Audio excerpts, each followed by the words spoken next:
अण्णांची भेट होईल का आता? होईल ना, आता बाहेरच बसलो. आणि अण्णा मिलिटरीत गेले तो दिवस ते आत्तापर्यंतची झालेली आंदोलनं हे सगळा घटनाक्रम याच्यामध्ये सगळे फोटो आणि सगळी माहिती पत्रव्यवहार इथं आहे. हे मिलिटरीत असतानाचे काही फोटो आहेत आणि हे सगळं पंतप्रधान वगैरे जे आहेत मंत्री त्यांना केलेला पत्रव्यवहार आहे. मुख्यमंत्री, केंद्रातले मंत्री, त्यांचे आलेले पत्र, अण्णांनी पाठवलेले पत्र, असे वेगवेगळे पत्र आहेत. याचा यूट्यूब चॅनल आहे, यूट्यूबवर चॅनल आहे. हा व्हिडिओ वगैरे बनवत असतो. आता म्युझियम दाखवलं यांना, म्युझियम आपलं आंदोलनाचं ते काय ते शूट केलंय सगळं, म्युझियमचं वगैरे केलेलं आहे. पाहिलं? हा हो पाहिलं. शूटिंग काढलं त्यांनी. शाळेकडे गेले होते का? नाही जायचं. शाळेकडे 2 म्युझियम आहेत. पाणलोटचे आहेत तिकडे, हे आंदोलनाचं आहे. हा चालेल ना, तिकडे बी जातं. चला अण्णांना प्रश्न विचारायची डेअरिंग करूयात आपण. हा ना, खरंच. हा विचारही शुद्ध पाहिजे, जीवन निष्कलंक पाहिजे, निष्कलंक. महत्वाचं आहे. डाग लागला तर होणार नाही.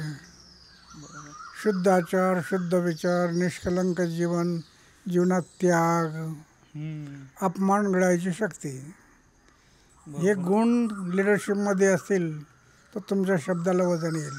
बरोबर. अण्णांची भेट होईल का आता? होईल ना, आता बाहेरच बसलो.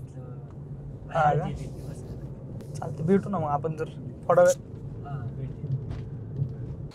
चला आता आपण आलो राळेगण सिद्धीमध्ये अण्णांना भेटायला. आपण ज्यांच्यासोबत जेवायला गेलतो ना ते आपल्या अण्णांची भेट घालून देणार आहेत. त्यांचे सहाय्यक आहेत दत्ताभाऊ, ते अण्णांची भेट घालून देणार आहे. बघा अण्णा इकडं असतात राहायला राळेगण सिद्धीमध्ये. तेच आता जाऊ भेटायला आतमध्ये.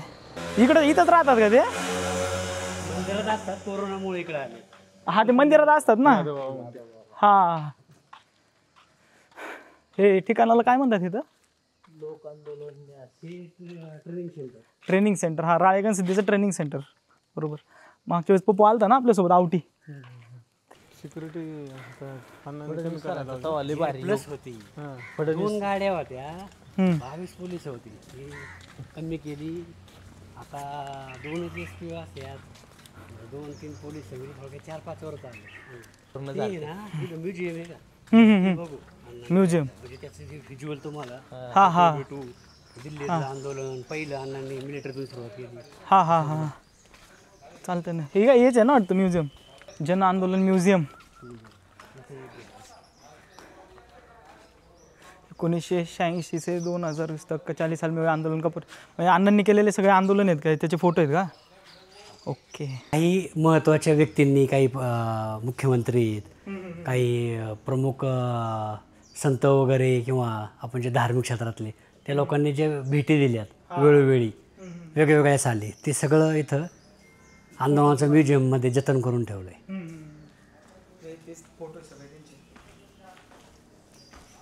आणि अण्णा मिलिटरीत गेले तो दिवस ते आत्तापर्यंतची झालेली आंदोलनं हे सगळा घटनाक्रम सगळे फोटो आणि सगळी माहिती पत्रव्यवहार इथं आहे.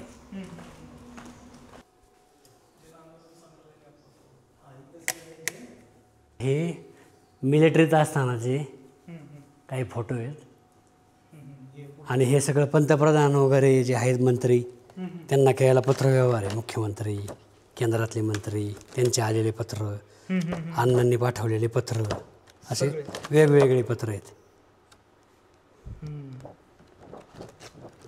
मनमोहन सिंग पंतप्रधान असताना, त्यानंतर नरेंद्र मोदीजी, हे सगळे वेगवेगळे पंतप्रधान असतात.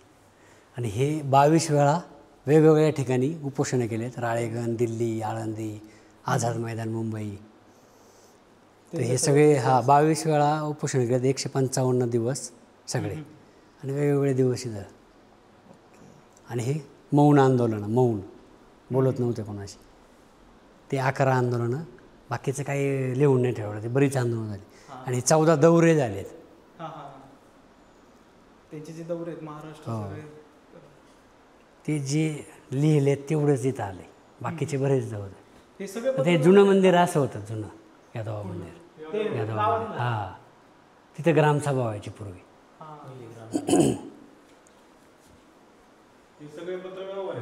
आणि ज्या फाट्याहून तुम्ही ज्या फाट्याहून वळाला ना त्याला आता पारण्या फाटा नाही आता म्हणतात ना, त्याला गोळीबार फाटा म्हणतात आता. तिथे गोळीबार झाला ना 89 साली. 89 साली लोकांना तिथे 4-5 शेतकरी गेले ते. 20 प्रश्नावर आंदोलन झालं. 20 टिकत नव्हती.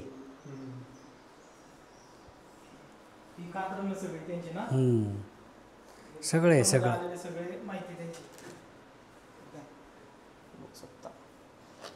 त्यांच्याबद्दल आलेल्या बातम्या सगळ्या.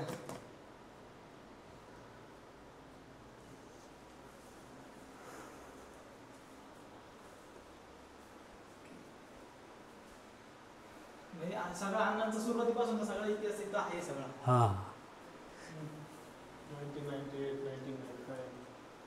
सगळं आहे. आणि हे काय आहे, दौरे वगैरे असायचे ना जनजागृती, त्याच्यात लोक 1-1 रुपये टाकायचे, 2 रुपये त्या झोळीत जेवढे पैसे येतील त्याच्यावर मग कार्यकर्त्यांच्या जेवणाचा खर्च, 2 गाड्याचा डिझेल, दुसरा तालुका दुसरा जिल्हा असं होतं रोज. असे 2-2, 4-4 महिने अन्न बाहेर राहायचे. ही गाडी याचं डिझेल वगैरे याच्यासाठी लागणारा जो खर्च तो तसा गोळा करायचा पहिले. आणि ते लोक 1 रुपया 2 रुपये असं टाकून ते त्यातून खर्च व्हायचा.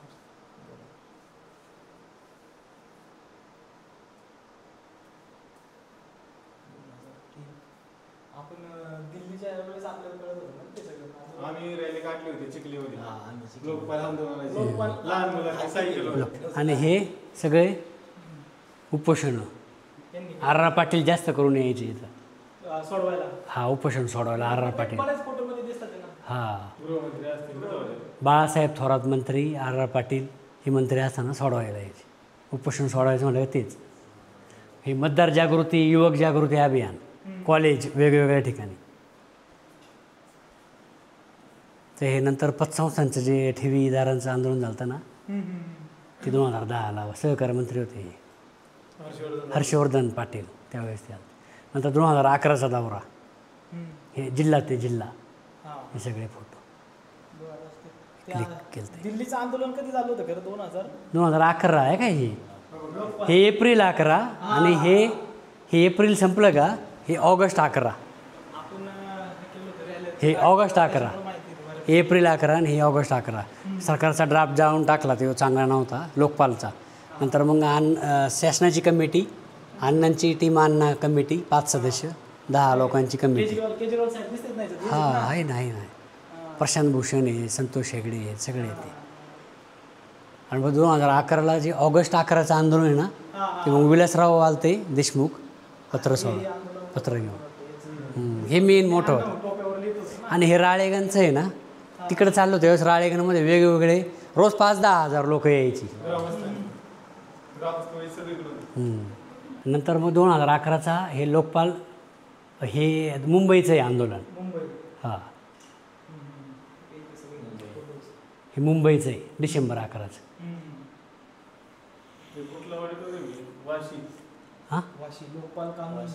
वाशीचं आहे ते विष्णुदास भावे सभागृह. हे फोटो मी काढलेले आहेत 2006, 5, 7, 8, 9, 10, 11, 12, 13, 14, 15 हे दिसतंय ना हे फोटो. हे इकडं पण सगळं. फक्त आता काही ठिकाणी मी इथे दिसतोय ना मग ते समोरून आलेले प्रेस फोटो का किरण बेदी, कारण हे सगळं आयोजन ते करायचं. पण चुकून कुठं तरी फोटो आहे, नाही ते नाही आमचं, कारण आम्हीच फोटो काढायचो ना. हा फोटो मीच काढलेला आहे त्यांचा. विश्वंभर चौधरींचा कुठंच नव्हता ना, मग त्यांचा फोटो मीच काढलेला खाली. हे राळेगणला झालं होतं 2013ला. त्यावेळेस दोन्ही सभागृहला, राज्यसभा लोकसभा 2-3 दिवस रात्र चालले होते, तेव्हा ते लोकपालचा कायदा झाला. आणि मग हे चुनाव चिन्ह हटाव मोहीम, म्हणजे फक्त निवडणुकीला माणसाचा चेहरा आणि समोर बटन असं, पक्ष नाही, चिन्ह नाही. चिन्हाऐवजी समजा आता गणेश साबळे मग चेहरा, दत्तावरी चेहरा असं, चेहऱ्यासमोर बटन किंवा नापसंत असं. आणि मग 2015ला भूमी अधिग्रहण बिल दिल्लीला, हे पण फोटो काढले होते. आणि हे 1 रँक 1 पेन्शन दिल्लीत. याचे वडीलच आर्मीमध्ये होते. त्याच्यामुळे वन रँक वन पेन्शन मला चांगलं लक्षात आहे. आर्मी रिटायर आहेत ना त्याच्यामुळे बऱ्यापैकी.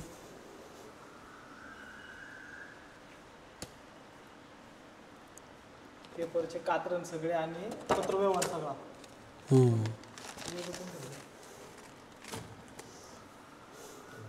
आता आताची लेटेस्ट न्यूज पण लावली असेल. आता हे 2018चा 17चा एक दौरा जनजागृती, परत 18चा एक जनजागृती दौरा आणि मग 18ला उपोषण. मग ते सुटलं. हे काय आम्ही आहे पण इथंच गर्दीत बाकीच्यांना जागा करता करता आम्ही गेलो मागे. इथं पण तसंच झालं. आता इथं मी इथं उभा, इथं सरपंच उभे, हे आले मित्राचे नाही, जवळ आले मग त्यांना आम्ही बसून दिलं. बाकीचे आले मग सगळे. फोटोसाठी आज कधी तिथं हेच नाही केलं कधी. आता लेटेस्ट बातमी लावली असेल ना मग ती अण्णांचे बॅनर लावले होते पुण्यात. नाही ते अण्णाच बोलले ना. बोलले ते त्यांचं दिलं ना सगळं. अण्णा बोलले ना का अरे ते ज्यांनी लावलंय त्यांनी काय केलंय आतापर्यंत समजण्यासाठी. ते बघा मी 90 वर्षात झाले मी केले. एवढं वय झालं असून पण मीच बघायचं म्हणलं तुम्ही काय करता. तुम्ही काय करता, तुम्ही तरुण घरी बसता का आणि मला सांगायचं असं. आता हे ग्रामीण विकासाचं आहे. काही ठिकाणी आपण बंधारे वगैरे गावात नाही का, आपण त्या भागातून आलो का त्या भागाचं येते. वरलं आहे पण वरलं टॉपचं. हा आहेत ना. चला आता अण्णांना भेटायला आलोय. हे बघा इकडे आहेत ना, इथं मागं या खोलीमध्ये अण्णा आहेत. आपण चाललोय त्यांना भेटायला. त्यांचं हे बघा. चला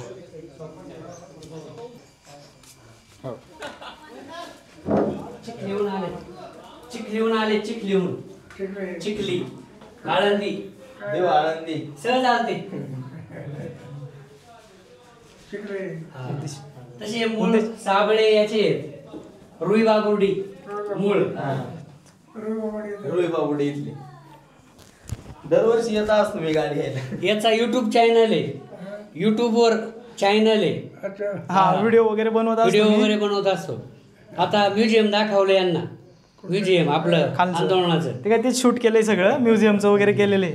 पाहिलं. हा हो पाहिलं. शूटिंग काढलं त्यांनी. शाळेकडे गेले होते का? नाही जायचं. शाळेकडे 2 म्युझियम आहेत. पाणलोटचे आहेत तिकडे. हे आंदोलनाचं आहे. हा चालेल ना, तिकडे बी जातो. करत राहायचं. करून घेतो तो बरं. हो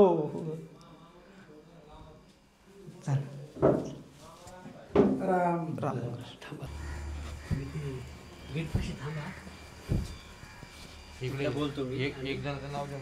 अगं आता अण्णा आहे ना चालत बाहेर आलेले आहेत. हे बघा इकडं चाललेत.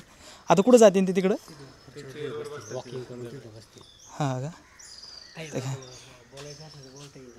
चला अण्णांना प्रश्न विचारायची डेअरिंग करूयात आपण. हा ना खरंच. हा मी म्युझियम वगैरे पाहिलं तुमचं सगळं. आणि मी ना तुमचं जे आंदोलन होतं ना लोकपालाचं, त्यावेळेस पण आम्ही लहान होतो. त्यावेळेस आम्ही आमच्या इकडं रॅली वगैरे काढली होती सगळी. तेव्हा आम्ही खूप इन्स्पायर झालो होतो तरुण. पण आजकाल बघितलं ना की तरुणांचं कुठंतरी मन भरकटते. तरुण पिढी आमच्यासारखी जी पिढी आहे ती भरकटते. तर त्यांच्यासाठी काय सांगता, एखादा सल्ला वगैरे द्या ना.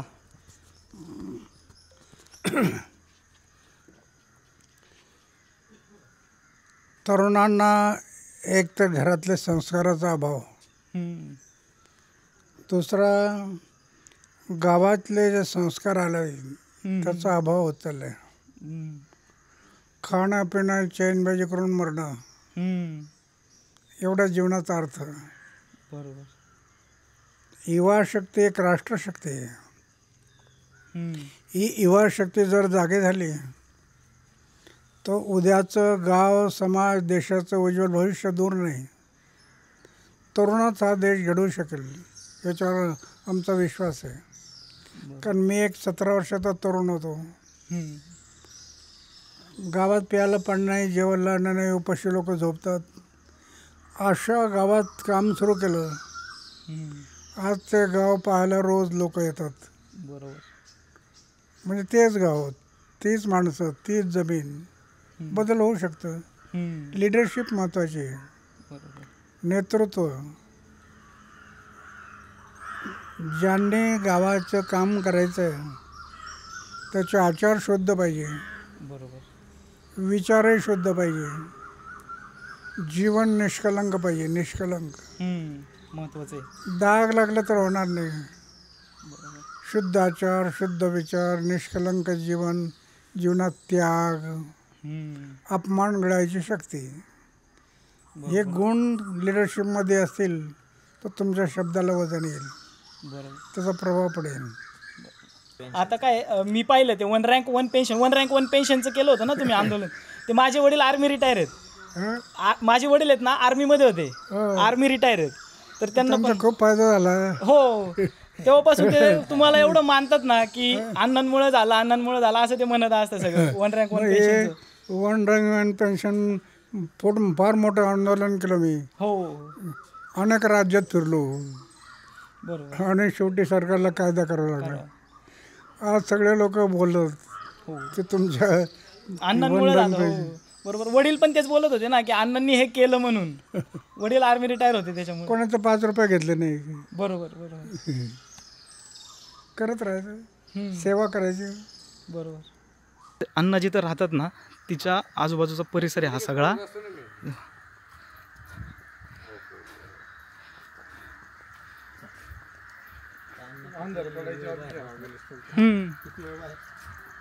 अण्णा 6 ते 7 बाहेर असतात. समजा चक्कर माझी झाली संध्याकाळी आम्ही पाहुण्यात जाऊन पाहतो दुसरी खुर्ची घेऊन तिथंच. आत्ताच अण्णांशी आपण गप्पा वगैरे मारल्यात. तर त्यांनी जे त्यांच्या गावासाठी केलेलं काम आहे ना ते पाहूयात. बाहेर आता आहे ना लोक आंदोलन न्यास आहे, त्याच्याबद्दल आपण माहिती घेऊयात. सर सांगा ना, लोक आंदोलन न्यास म्हणजे काय नक्की त्याच्याबद्दल? लोक आंदोलन न्यास आणि ही एक सामाजिक संस्था आहे. तसेच आदरणीय अण्णांनी स्थापन केलेली जी संस्था आहे ती भ्रष्टाचार विरोधी जन आंदोलन न्यास, जे संपूर्ण भारतभर जे आंदोलन झालं ते भ्रष्टाचार विरोधी जन आंदोलन न्यास या बॅनर खाली जातं. पुढं त्याचं नाव इंडिया अगेन्स्ट करप्शन म्हणजे ISA असं बरीच नावं होत गेली. परंतु मूळ अण्णांचं काम हे जलसंधारण, ग्रामविकास आणि पाणलोट क्षेत्र विकास याच्या संदर्भात आहे. म्हणजे माथा, डोंगराचा माथा ते पायथ्यापर्यंतची जी कामं आहे ती सगळी, म्हणजे नाला बिल्डिंग असू द्या, स्ट्रक्चर येतो, काही चेक डॅम, गॅबिन डॅम, असे वेगवेगळे बंधारे, तलाव, म्हणजे गावाचा माथा ते पायथा, तर गावाचा उगमस्थान नदीचं ते शेवटपर्यंत जेवढे बंधारे आहेत हे सगळे जलसंधारणाने काम होऊन आदरणीय अण्णांच्यामुळे इथं दुष्काळ हटून आता एकदम पाणी शेतीला 12 महिने पुरतं, असं हे मूळ अण्णांचं काम आहे. नंतर पुढं प्रत्येकजण कोणतरी एखादी महिला किंवा एखादा पुरुष काहीतरी तक्रार घेऊन यायची, अण्णा आमचं कलेक्टर ऑफिसला काम आहे, SP ऑफिसला काम आहे, हे अन्याय होतो, इकडे गावात वीज नाही, रस्ता नाही, पाणी नाही. अण्णा फोन करायचे, पण नंतर अण्णांच्या लक्षात आलं की आता नुसतं फोनवर काम होणार नाही. मग याच्यासाठी पत्रव्यवहार, मग 1996-97ला भ्रष्टाचार योजना आंदोलन यासाठी स्थापना झाली आणि त्याद्वारे मग आदरणीय अण्णांनी पत्रव्यवहारातून हे सर्व माहिती अधिकार असेल, दप्तर दिरंगाई असेल, बदल्यांचा कायदा असेल, भ्रष्टाचारमुक्त भारत आणि महाराष्ट्राची संकल्पना असेल, लोकायुक्त असेल, हे सगळे कायदे येण्यासाठी आदरणीय अण्णांनी दौरे, उपोषणं केलेली आहेत आणि मग ते कायदे आलेले आहेत. एवढे सहजासहजी ते कायदे आपल्याला मिळालेले नाही. बरोबर. अण्णांनी 155 ते 60 दिवस उपाशी राहून 22 वेळा वेगवेगळ्या कारणासाठी, वेगवेगळ्या कायद्यांसाठी उपोषण केलेले आहे. बरोबर. असे सगळं आदरणीय अण्णांनी त्याग केलेला आहे. म्हणून आता कुठंतरी त्या वृक्षाची सावलीत सगळी जनता सावली घेते, थांबते, सावली रूपी थांबलेली. बरोबर. आता अण्णांनी जी काही आंदोलनं केली त्यातले मेन 2-3 आंदोलनं होते, तर त्यात तुमचं योगदान खरंच खूप मोठं होतं, तर त्याबद्दल काय सांगता येईल? तसं माझा जन्म राळेगण सिद्धीच गाव, आईवडिलांचं गाव हेच, त्यामुळं लहानपणापासूनच आम्ही आदरणीय अण्णांचं काम जवळून पाहत होतो. परंतु 2006मध्ये आणि त्याच्यापूर्वीची जी उपोषण आहे ती सर्व पाहत होतो, ग्रामसभेला हजर राहायचो. 2006ला अण्णांच्याबरोबर सोलापूर जिल्हा दौऱ्यावर गेलो आणि त्याच्यानंतर यवतमाळ 2007-08-09ला, अकोला जिल्हा, त्याच्यानंतर नांदेड जिल्हा, असे वेगवेगळे जिल्ह्यात, वाशिम जिल्हा, असे दौरे केले आणि भ्रष्टाचार विरोधी आंदोलनाचे संघटन वाढवण्याच्याबद्दल अण्णांच्या बरोबर दौऱ्याला गेल्याच्या नंतर समजलं की अण्णा फार परिश्रम घेतात. आपण तरुण असून आतापर्यंत काहीच केलं नाही किंवा योगदान नाही, काही नाही. तेव्हापासून आम्ही बरोबर राहायचो आणि आदरणीय अण्णांना जी बाहेर मानतात लोक, गावामध्ये पण मानतात सगळं, परंतु आपण काहीच केलं नाही याचं दुःख वाटायचं, म्हणून अण्णांच्या बरोबरच थांबायचं ठरवलं. आणि खारीचा वाटा म्हणून मग अण्णांच्या बरोबर दिल्लीला किंवा अण्णांच्या बरोबर प्रवासात सोबत राहायचो, अण्णांचा पत्रव्यवहार सांभाळायचो. अशा सगळ्या गोष्टी आम्ही जवळून पाहिल्यात, जवळून अभ्यास केला आहे त्याचा. आणि एकंदरीत एकच वाटतं की आदरणीय अण्णांनी जे सांगितलं, शुद्ध आचार, शुद्ध विचार, निष्कलंक जीवन, जीवनात त्याग आणि अपमान सहन करण्याची शक्ती, ही सर्व जर एखाद्या कार्यकर्त्याकडे आली तरच आपण आपला शब्द कोणतरी मानवू शकतं, नाहीतर शब्दात वजन राहत नाही. म्हणून आदरणीय अण्णांच्या शिकवणीप्रमाणे आम्ही ते सगळं, बरेच असे युवक होते देशभरातून पुढं आलेले, असे युवक थोडं काम करत गेले, म्हणून आज माहितीचा अधिकार दिसतोय. आणि आदरणीय अण्णांनी सांगितले त्यांच्या जनरेट्यातून आणि त्यांच्या त्यागातून जन लोकपाल आला. आता महाराष्ट्रात लवकरच जन लोकायुक्त कायदा आता लवकरच महिना 2 महिन्यात येईल, असं आदरणीय अण्णांनी आशा व्यक्त केलेली आहे. नक्कीच आज सरांनी खूप माहिती दिली आपल्याला अण्णांबद्दल, पण अण्णांबद्दल दिली, पण आता आपण त्यांच्याकडून माहिती त्यांची घेऊयात, कारण एवढं त्यांना अण्णाबद्दल माहिती आहे. तर ते किती वर्षापासून अण्णांसोबत आहे? सर तुमच्याबद्दल थोडं सांगा ना, की किती वर्षापासून तुम्ही अण्णांसोबत आहे, कसं काय? मी तसं पाहिलं तर आदरणीय अण्णांचा साधा कार्यकर्ता, कारण माझा जन्म राळेगण सिद्धीमध्येच झाला आणि आदरणीय अण्णांचं कार्य जवळून पाहतो. 2005-06 पासून दौऱ्यात त्यांच्याबरोबर सोबत जायचो. नंतर मग तरुणांना युवक जागृती अभियान असेल, मतदार जागृती अभियान असेल, त्याच्यात अण्णांबरोबर यवतमाळ, नांदेड, अकोला, वाशिम, नागपूर, चंद्रपूर अशा दौऱ्यात सहभागी झालो. त्याच्यानंतर जिल्हा ते जिल्हा, तालुका ते तालुका भ्रष्टाचार विरोधी जन आंदोलन न्यासच्या माध्यमातून आम्ही एक कार्यकर्ता म्हणून त्याच्यात एक काम करत होतो. आणि आदरणीय अण्णांच्या बरोबर त्या दौऱ्यात सहभागी व्हायचं भाग्य लाभलं. आणि हे एक खारीचा वाटा म्हणून आम्ही त्याच्यात काम करू शकलो. नंतर ते आंदोलन मोठं होत जाऊन अण्णा दिल्लीपर्यंत गेले, दिल्लीतही काम करण्याचा योग आला. टीमा अण्णा, बरेच असे मोठमोठे त्याच्यात, किरण बेदी, केजरीवाल वगैरे बरेच असे मोठे व्यक्ती होते, प्रशांत भूषण, कुमार विश्वास वगैरे, त्यांच्याबरोबर थोडं काम करण्याचा योग आला. परंतु आदरणीय अण्णांच्यामुळंच आम्ही आमचं नशिबाचा हा एक टप्पा किंवा एक भाग्य समजतो. आणि आदरणीय अण्णांबरोबर खारीचा वाटा म्हणून छोटं काम करू शकलो, याचा नेहमी आनंद आम्हाला आहे. ओके, धन्यवाद सर. चला, आता आपण सगळी आज अण्णांबद्दल, अण्णांच्या गावाबद्दल, अण्णांच्या कामाबद्दल माहिती घेतली. तर आज आपल्याला दत्ताभाऊंनी जी माहिती दिली, खरं तर अण्णांचे सचिव आहेत, तर यांनी अण्णांबद्दल सगळी माहिती सांगितली. तर सर धन्यवाद. आजचा दिवस खरंच भारी होता. आज दिवसभर आपण सरांसोबतच होतो, तर सगळी माहिती त्यांनी दिलेली आहे. सर धन्यवाद. चला, झालं आपला राळेगण सिद्धीचा दौरा आणि आता चाललो आहे घरी. खरंच हे सगळं अचानक झालेलं आहे दौरा सगळा, काही प्लॅन नव्हतं. आलो आणि रेकॉर्डिंग, हे सगळं अण्णांची भेट, सगळ्या गोष्टी सगळ्या अचानक झाल्यात. चला, दिवस मार्गी लागला आहे ना.